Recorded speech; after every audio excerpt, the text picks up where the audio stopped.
A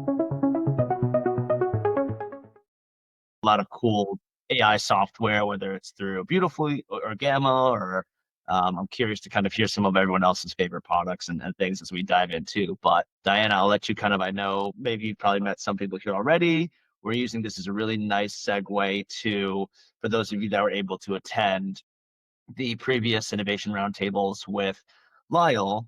Diana will be our next, executive mentor leading the next quarter of innovation roundtables, really centered around product. And so brand marketing and brand equity was the kind of first focus.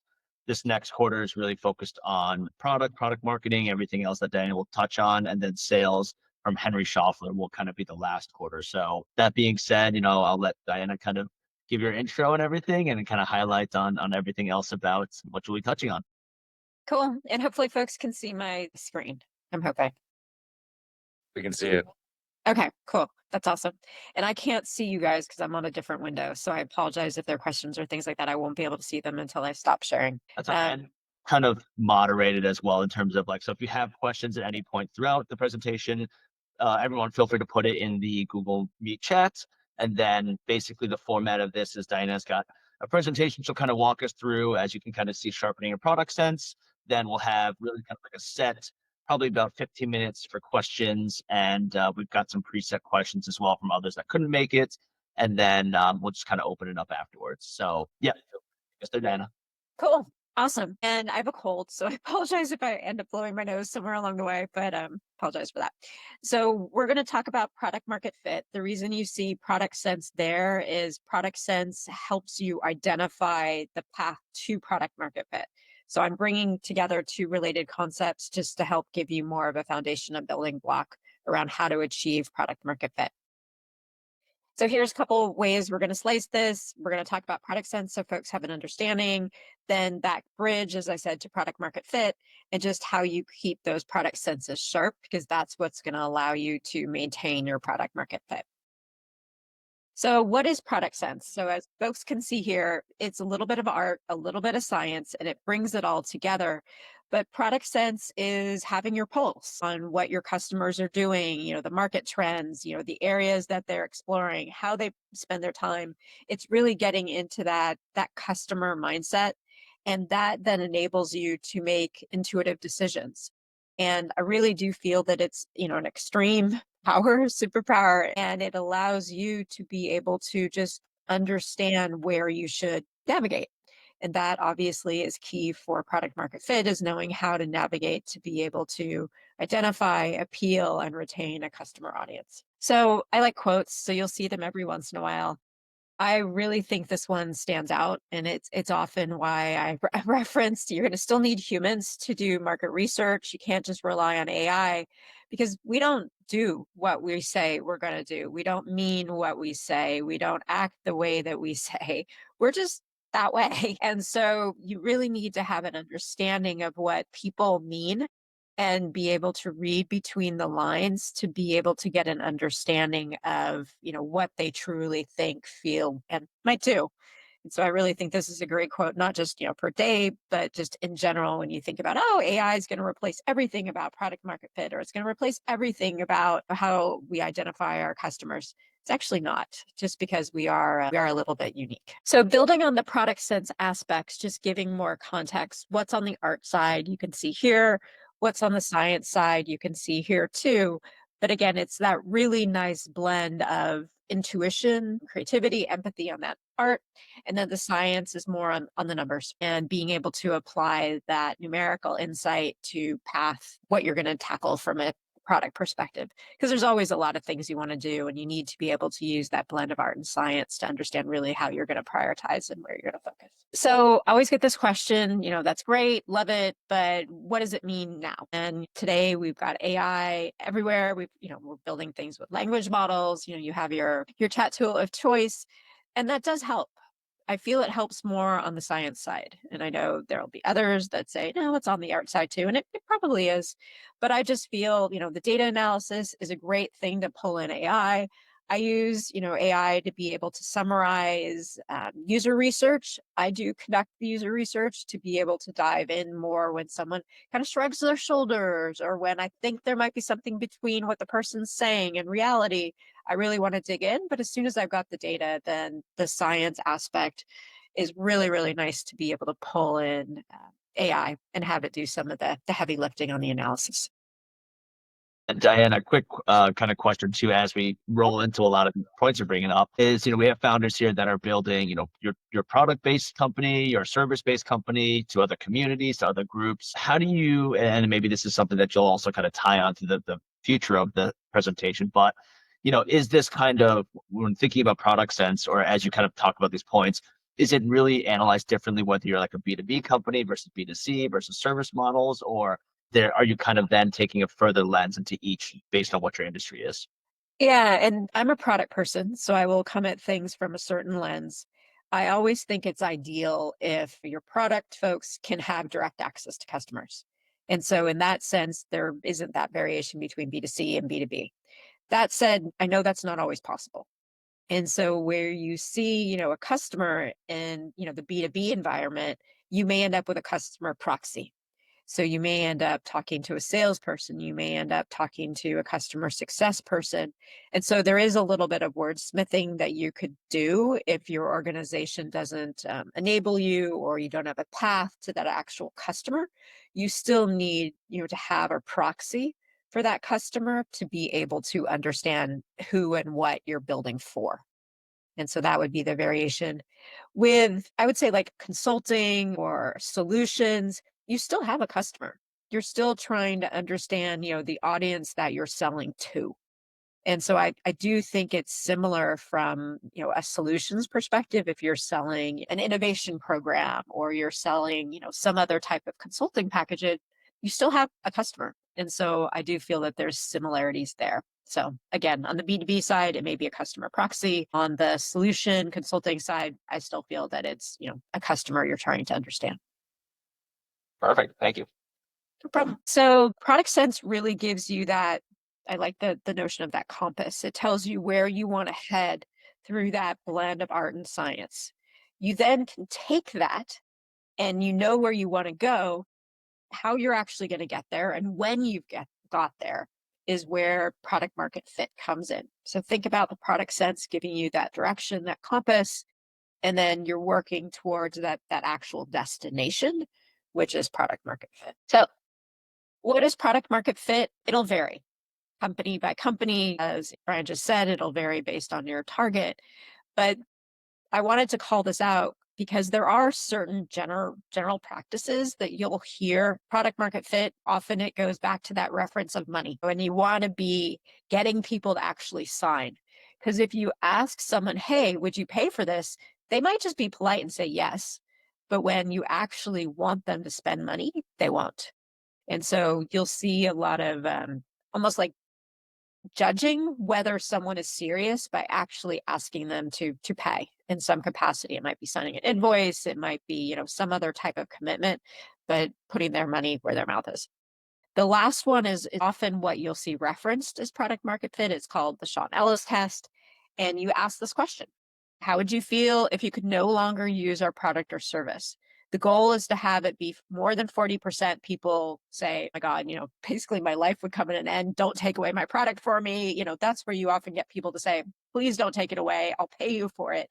And that's an amazing sign that you've hit on something that could be or is product market fit. So again, the money is key. And then being able to determine, if they could no longer use their product, how disrupted would their lives be? So this is something that I wanted to call out because often folks are like, I've achieved product market fit. My life is, perfect and wonderful. But product market fit isn't one and done. New competitors come in, new technologies come in, the market changes from a political, economical, whatever perspective. So you always got to be refining and seeking to retain product market fit. You don't just do it and get it done and walk away. So you always need to be getting feedback from your customers. You always need to be tracking industry. You always need to be experimenting and making things better. And you always need to bring people across the company together to be able to get there. Because if you don't have that alignment across the organization, You may have different stories or movies that are playing in people's heads. And when they talk to customers, customers can suss that out if they get a different type of perspective from a customer success rep or a sales rep versus, the marketing messaging that goes out. And so you always need to ensure that you're working on retaining product market fit. And again, you can see a number of the facets here. There are others as well, but that learning mindset, is critical. And that's why with product folks, you'll hear a lot about you're always learning because there's always changes in the market and you need to ensure that you're retaining that product market fit because again, some things could come in from competitors, technology, market environments, et cetera, that mean that your customers are no longer willing to pay or there's an alternative that they could pursue versus your product. And I wanted to include this as well, just because it reinforces how fast things are changing right now. And, that classic SaaS path is you get product market fit and, there are some wiggles, but it evens out over time. And so the people that are using your product, essentially you end up with a moat. They just don't want to take the time or effort to go to something else. But with the environment we're in today, where things are changing so quickly, it unfortunately means that product market fit is really, really variable.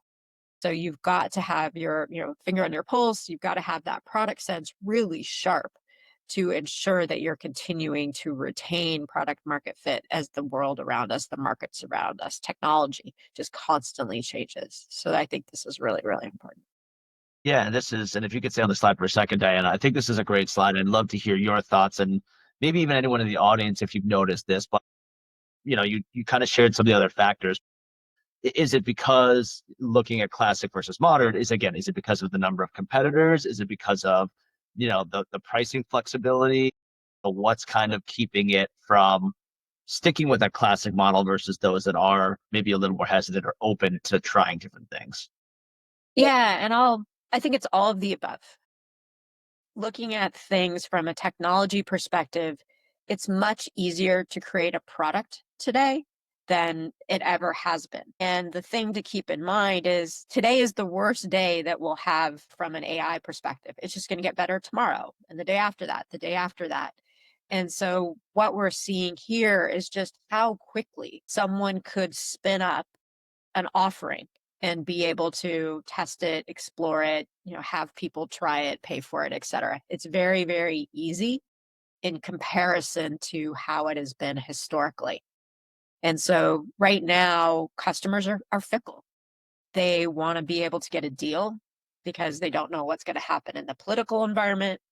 They want to be able to have more control over their information because there is concerns about, security and privacy, but there are just more offerings. And so that is where it makes it really difficult to retain people because, before we started this call, I'll use myself as an example. I was a total beautiful AI person and I tried Gamma, I tried other, AI slide generation tools, just didn't like them. But they've gotten better as the models have gotten better, the tools have gotten better. And now I'm trying other things. And so, again, you may be working in a B2B environment, you may be working with a solution, but don't be naive in believing that there isn't something just lurking around the corner that is going to match what you've done. And so, the way that I describe it is you've got to think about what your moat is. What is that really difficult thing that your competitors couldn't just spin up overnight? And that moat becomes extremely important, just given all the factors that I just described. That's perfect. Thank you for sharing that because I also think to your point about the product, right? And that for certainly with AI and everything else is becoming easier and quicker to spin up. And then I also look at the other lens from executive coaches or from those services and solutions where yes, it's maybe becoming easier for those leaders in that space to support, but at the same time, it's still that relationship and that it's tough to replicate that through AI. So I'd be curious at a deeper level at some point, like how this affects, your SaaS with products and then maybe how solutions based or services based changes. Yeah, thank you for sharing this slide. This is very helpful. Similar, just building on the prior data, how quickly can someone be able to get to that revenue milestone And again, it just builds into why we're seeing so much change in the market, the tools, the technology, et cetera. But you can actually, build something quite comprehensive in a much faster way. And that again, you could get that steeper hockey stick based on, the opportunities that are in place today with, again, products being easier to spin up, the models making, data analysis, et cetera, faster, more effective. So it is easier to get to the money, but that also means that there's more people competing for the money too. So staying in that, that bluish, purplish line is harder. So I'm going to give some case studies just to exemplify how product market fit can evolve. And so I worked at a company called Simple Practice. It was a one-stop for therapists to be able to manage all of the non-client aspects of their business. And so a therapist could have billing, insurance, reports, et cetera, all in one place. And that allowed them to spend more time with their clients. What we were looking at is how to introduce AI. There was a lot of interest in using AI to help in some way, shape, or form, analyze notes, streamline some of the workflows. And we were looking at that in 2021, 2022, just because it was things that we were starting to see in the market. And we wanted to always continue to make the life of our customers easier. And so what did we do? We did SWOT analysis to be able to understand, should we look at, AI or not? You can see the output here, a lot of benefits, but also, some things to consider. As I was highlighting in the prior, charts, more competitors are coming in. And so the technology is making it harder to retain customers, harder to build a technological moat because others have access to the same technology and could, just recreate your moat. So we did a lot of that. And what was decided is we weren't going to focus on doing something for AI. There was too many other things that we needed to do for the client base. So we focused on that Horizon 1 circle. So Horizon 1 means business, business as usual, things that you need to do to keep the lights on. We decided we were going to continue to focus there. We had a pricing change that we wanted to introduce that was taking a lot of effort. We had other capabilities that needed to be built out. And so we decided not to bet on the future. We decided not to do that Horizon 3. We thought AI would change. It may not be something as critical as we thought.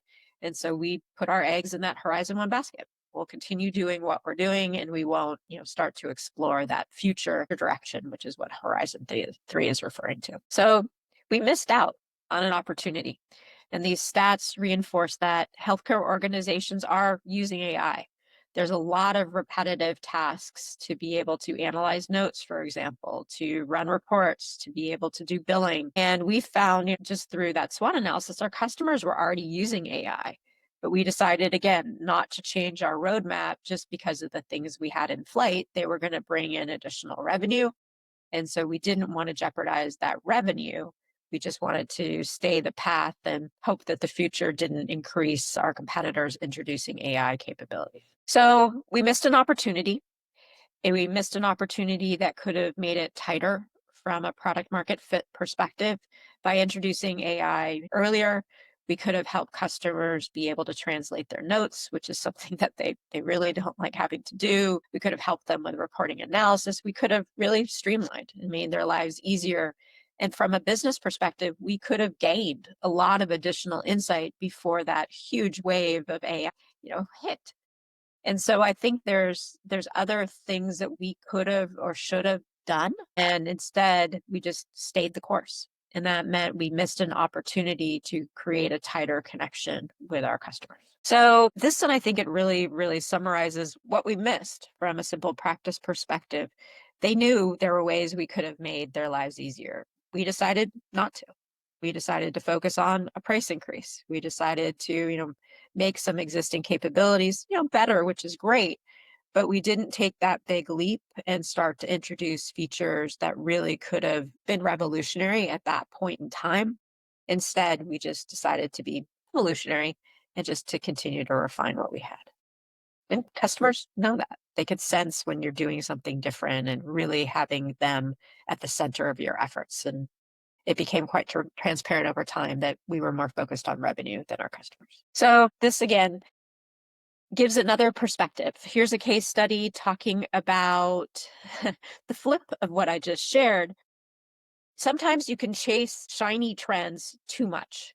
And that was the example at the Chan Zuckerberg initiative. We had a lot of people who had, familiarity with AI and wanted to build AI into our products.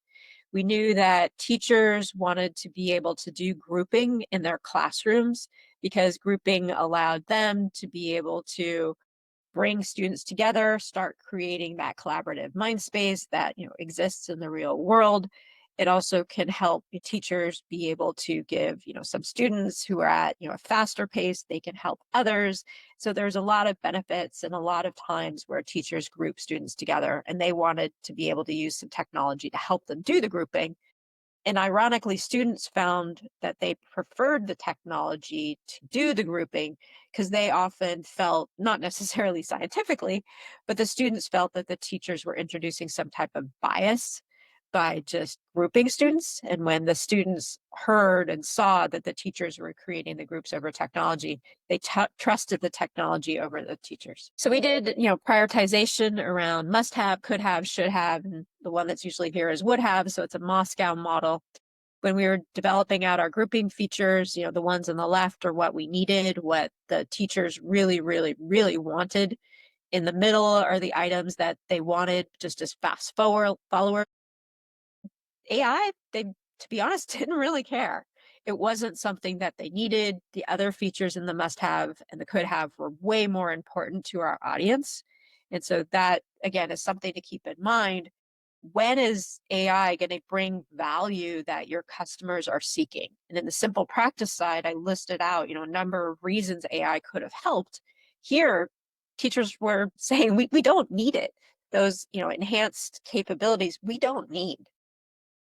And so simple practice, I'm sorry, CZI, we decided to continue and incorporate those AI capabilities, even though the advantage wasn't there for our customers. And so I refer to that as a shiny syndrome. Folks, in Silicon Valley, we believe everybody is exactly like us. Everybody wants AI, everybody wants the latest technology, and that's not always the case. And so again, we focused on what we thought was best, that our customers, in a sense, didn't know what they needed. We knew better, but that really wasn't true. They didn't need those advanced capabilities. They needed the other aspects like LMS integration and the other facets of creating groups. They didn't need that shiny thing. But unfortunately, we're in the heart of Silicon Valley. Everybody needs that shiny thing. Last case study, Vanta. Folks may be familiar with Vanta. They do security and compliance. And I think their story is just fascinating because they started in a totally different direction and realized the company wasn't bringing on customers who wanted to stay.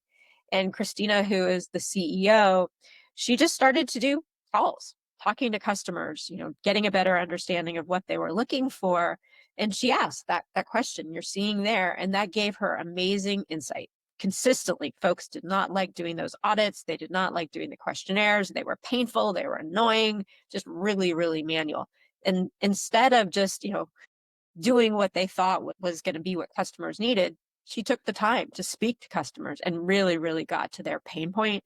And that's where Vanta came from. So I love how she did it. She talked about the customers identifying the real pain points. She talked about, the products, the problems that they're willing to pay for. So again, that taking action as opposed to will you pay, actually having them do something, sign an invoice, for example, that means they will pay. And they delivered value personally. So there was a lot of, we call it Wizard of Oz. It looks like it's automated, but it's actually manual. So in the beginning, what she did is she had people from Vanta actually fill out the forms for customers. And that allowed them to get better at what was needed in the forms. It allowed them to build out automation over time. But if they had just skipped the human aspect, they wouldn't have had as deep of an insight about the forms that their clients were hoping to have completed.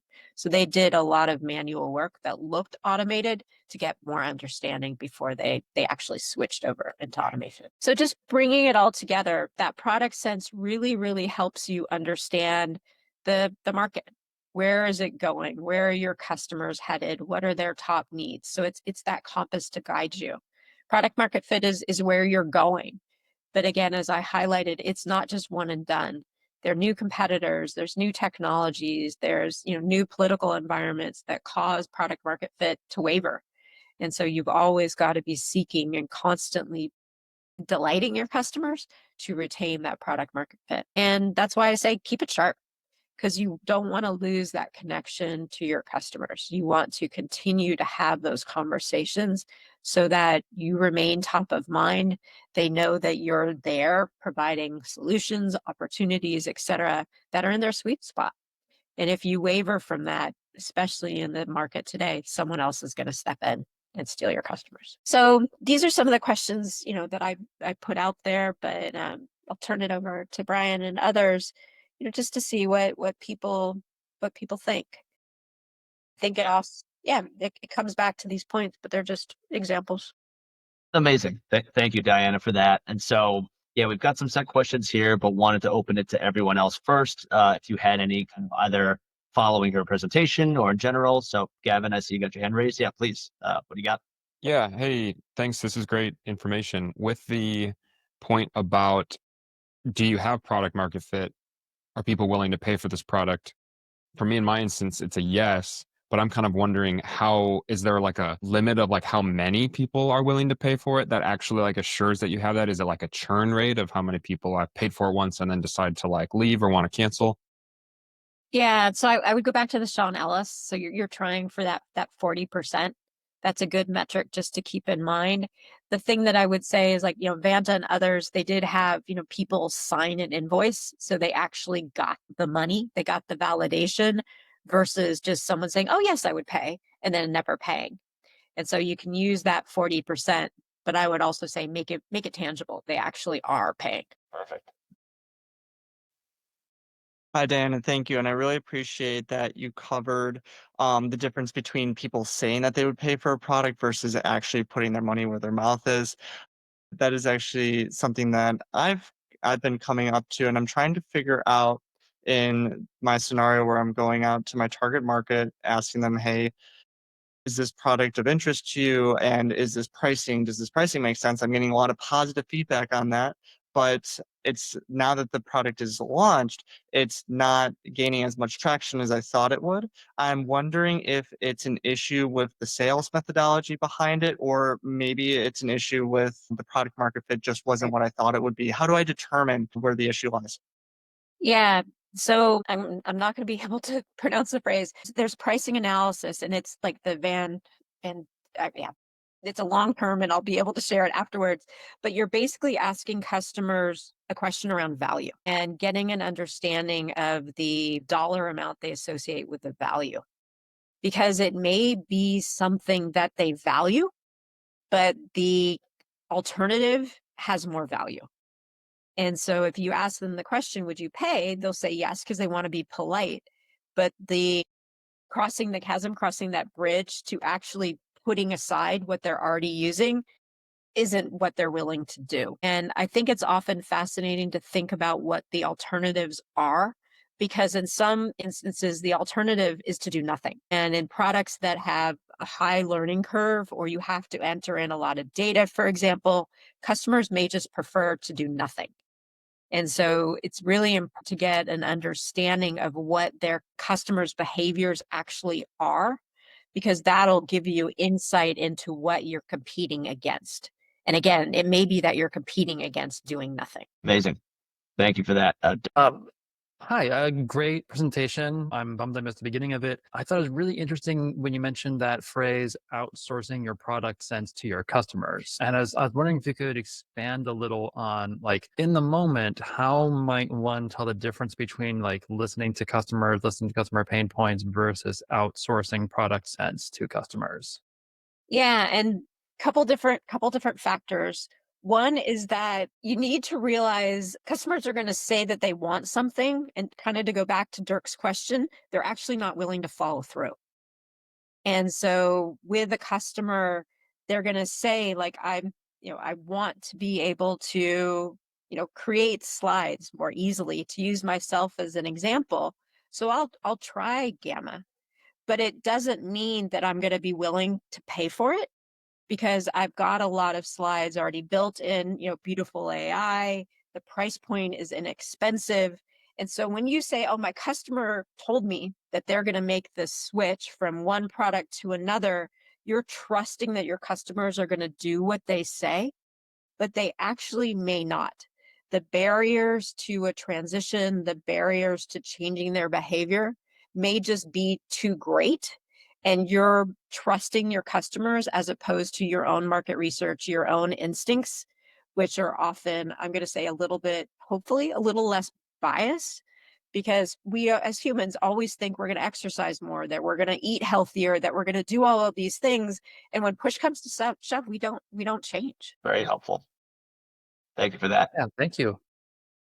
And so I've got one question here for the group, and then we'll continue going. Is when you look at product market fit versus total addressable market, or really kind of your TAM, SAM, SOM, I think we see a lot of founders that jumped, and there's nothing wrong with pivoting, right? But I think we see a lot of founders will like either make too many pivots or like not know when to pivot. And what do you kind of see the difference being like? When is that a symptom of product market, or when is that a symptom of PMF or not having it? Versus maybe your market is just too small, or maybe it's kind of blue ocean where it's too early. How do you kind of look at product market fit in the sense of other, at least those two other factors?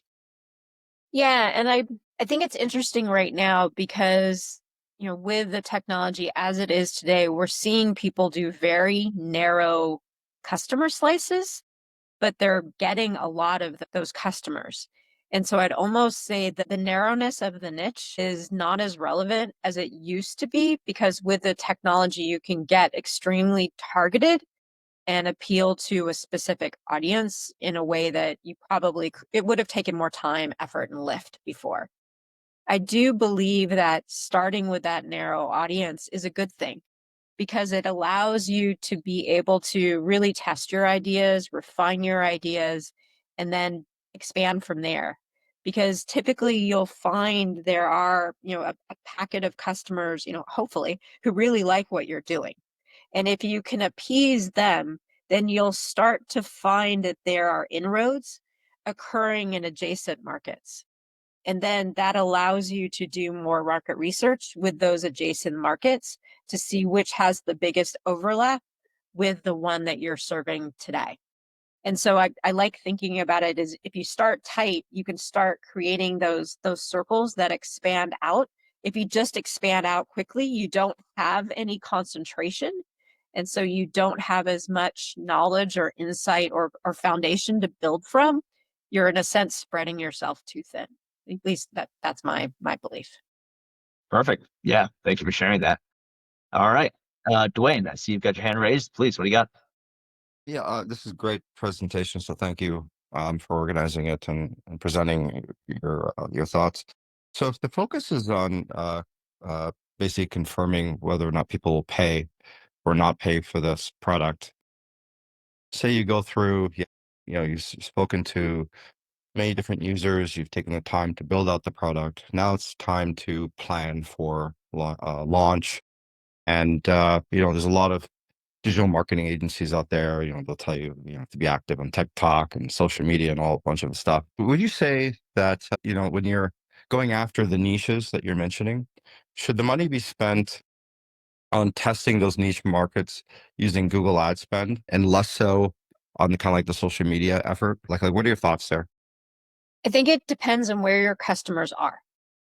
And so again, getting an understanding around how your customers spend their time, spend their days. Where are they? And some examples that I'll give. I'm working on an enterprise project right now focused on innovation.